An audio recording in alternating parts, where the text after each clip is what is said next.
you decide who you're going to trust? My friend Dave wrote this book, Dave Horshager. He goes around to corporations and helps them build trust into their brand, into their leadership. When I look at his 8 pillars of trust, I don't see that our government does any of them. They can rarely be trusted to keep their promises. In fact, we trust that they won't keep their promises. We all know that we're hearing hollow promises during the campaign season. I can't help but be baffled that we continue to trust them, that when they come along and say, I am looking out for you, never mind all of the evidence that points to the contrary, we know that they're not really going to come through with it. Say that I came into some money, and of course I thought the responsible thing to do would be to find a money manager, right? So I found a guy, and he was so caring and empathetic, and he dressed really sharp. He was so articulate, and he told me that he had a lot of experience in this. He spoke with authority. So I gave him my money, and then I called him up a little while later, and I asked him, how's my money doing? And he said, well,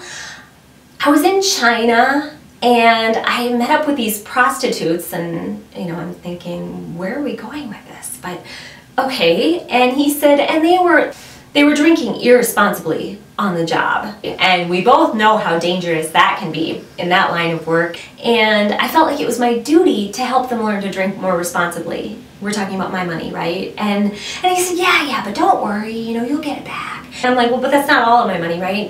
No, and I hired some psychics. I hope you don't mind. It was for your protection. I want to make sure that they anticipate what's coming to keep you safe. At this point, I don't care how sharp he dresses, how nice he looks, how well he speaks. I hope I would fire him. And yet those are actual examples of things that our government has squandered our money on. The number of ways that the government can come up with, creative, gotta give it to them, creative, innumerable ways that they have come up with to squander our money blows my mind. To me, a lot of it sounds like if a bunch of drunk college kids were sitting around and thinking, it'd be cool. So it was, one of them was, they spent $500,000 teaching shrimp how to run on a treadmill, and then they videotaped it.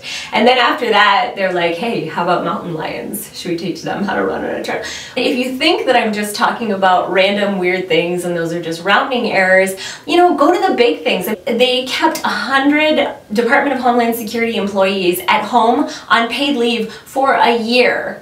$900 million for behavioral detection officers, and do you know how many terrorists the TSA has caught? None. The Pentagon since 1996 cannot account for $8.5 trillion.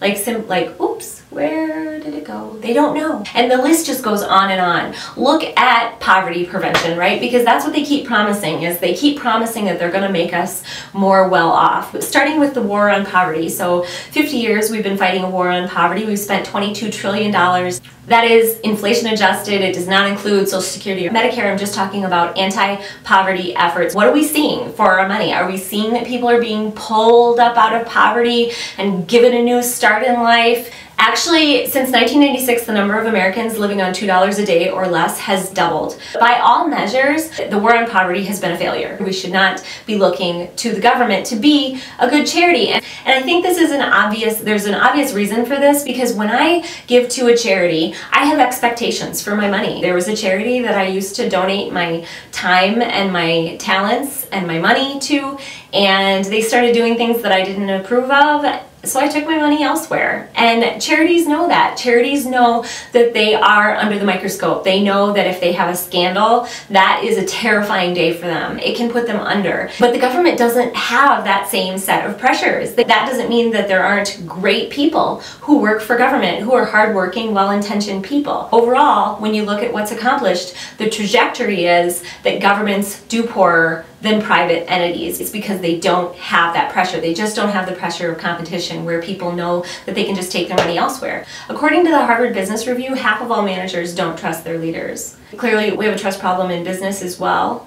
But what do we do when our trust problem is with a system that we don't have a choice to opt out of? If you have any answers, I'd love to hear them. Leave your comments below. If you like this content, please like and subscribe. I come out with new videos on Wednesdays. Thanks for watching.